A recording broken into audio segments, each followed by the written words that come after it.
தோழர்களே, 7 அக்டோபர் 2024 அன்று சென்னையில் விமான சாகச நிகழ்ச்சி ஒன்று நடந்துச்சு.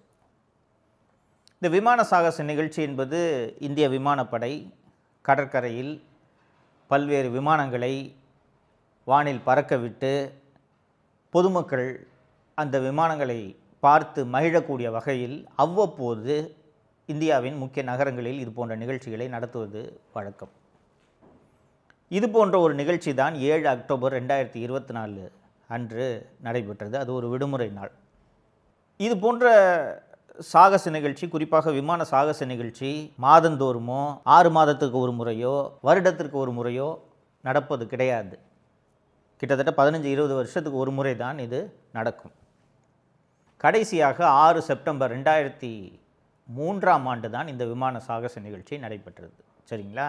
விஐபி கேலரி, முதலமைச்சர் உட்காருவார் இல்லையா, அங்கே விஐபி கேலரி போட்டுட்டாங்க. இந்த விஐபி கேலரியில் முதல்வர், மனைவி, மகன், மருமகள், இந்த பக்கம் ஐஜி செந்தில்வேலன், பின்னாடி கமிஷனர் அருண், டிஜிபி, அத்தனை பேரும் உட்கார்ந்துருக்காங்க. இப்போ இவர் முக்கியமாக விட்டேனே, தீப்பொறி தினேஷ், முதல்வரோட பிஏ, நிழல் முதல்வர், அவர் எல்லாம் உட்காந்துக்கிட்டு, விமானப்படை அதிகாரிகள், காவல்துறை மூத்த அதிகாரிகள், இவங்கெல்லாம் உட்காந்துக்கிட்டு பைனாக்குலரை வச்சு எல்லாம் பார்த்து ரசிச்சுட்டு இருக்காங்க.